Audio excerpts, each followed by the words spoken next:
안녕하세요. 손해사정사 한정인입니다. 건설 현장에서 일하시다가 추락사고로 큰 부상을 입고 수술까지 받으시는 분들이 생각보다 많습니다. 그런데 많은 근로자분들이 산재보험금을 받은 후 이제 보상은 끝난 것 아닌가 라고 생각하고 사건을 마무리하십니다. 하지만 정말 그게 받을 수 있는 보상의 전부일까요? 오늘 소개해드릴 의뢰인도 처음에는 그렇게 생각하셨습니다. 하지만 이분은 산재보험금 외에 추가로 8,500만 원을 더 지급받으셨습니다. 같은 추락사고인데 왜 이런 차이가 발생했을까요? 오늘은 실제 사례를 통해 산재보험과 근재보험의 차이, 그리고 추가 보상을 받기 위해 어떤 부분을 확인해야 하는지 쉽게 설명드리겠습니다. 당시 의뢰인은 만 60세로 신축 공사 현장에서 비계공으로 근무하셨습니다. 사고 당일 현장에서 작업을 하시던 중 약 5m 아래로 추락하는 사고를 당하셨고 제2 요추골절과 종골골절이라는 큰 부상을 입으셨습니다. 이후 척추 유압술과 내고정술 등 큰 수술까지 받게 되셨습니다. 업무 중 발생한 사고였기 때문에 산재 처리가 진행됐고 휴업급여 약 2,300만 원과 장애급여 약 6,400만 원을 합쳐 총 8,700만 원 정도를 먼저 지급받으셨습니다. 보통 여기까지 받으면 많은 분들이 산재도 받았는데 더 받을 수 있는 게 있겠어? 라고 생각하십니다. 하지만 산재보험은 실제 발생한 모든 손해를 보상하는 제도가 아닙니다. 산재보험에는 정신적인 피해에 대한 위자료가 포함되지 않고 평균 임금을 기준으로 보상이 이루어지기 때문에 실제 입은 손해와 산재보험금 사이에는 차이가 발생할 수 있습니다. 이런 경우 사업주의 안전관리 책임이 인정되고 사업주가 근재보험에 가입되어 있다면 산재보험에서 보상받지 못한 초과 손해에 대해 추가 배상을 청구할 수 있습니다. 이번 의뢰인의 경우도 다행히 사업주 측에서 근재보험에 가입되어 있었습니다.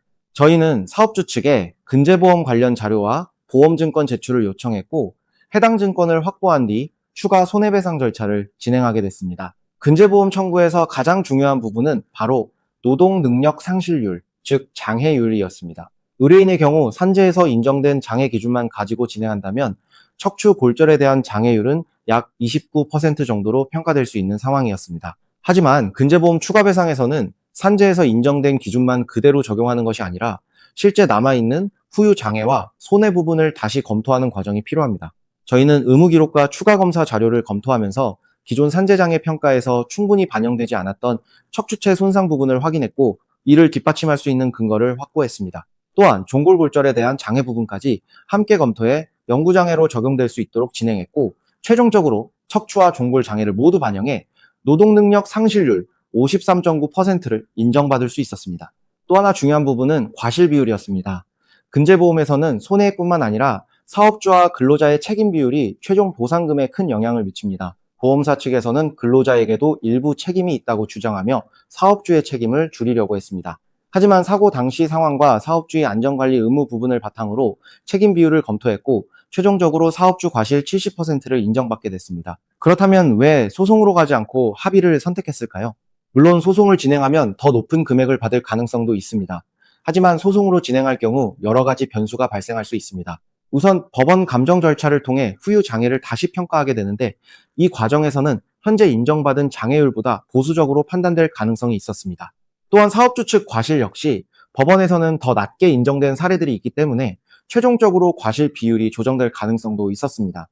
여기에 소송은 진행 기간이 길어질 수밖에 없고 신체 감정 비용과 소송 비용 등 추가적인 부담도 발생하게 됩니다. 그래서 의뢰인 입장에서 실제로 가장 유리한 결과가 무엇인지 검토했고 현재 인정받은 장애율과 과실 비율을 유지할 수 있는 방향으로 합의를 진행했습니다. 결과적으로 법원 소송의 불확실성과 긴 시간을 피하면서 노동능력 상실률 53.9%, 사업주 과실 70% 기준으로 추가 합의금 8,500만 원을 지급받게 됐습니다.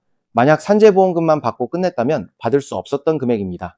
이처럼 중요한 것은 사고 이후 어떻게 대응하느냐입니다. 건설 현장에서 발생하는 추락, 낙하물, 끼임 사고는 산재보험으로 끝나는 경우가 많지만 상황에 따라 추가적인 손해배상 청구가 가능한 경우도 있습니다. 현재 산재 진행 중이거나 산재가 종결된 분들이라면 추가로 받을 수 있는 보상이 남아있는지 꼭 확인해 보시기 바랍니다. 지금까지 손해사정사 한정인이었습니다. 오늘 내용이 도움이 되셨다면 구독과 좋아요 부탁드립니다. 감사합니다.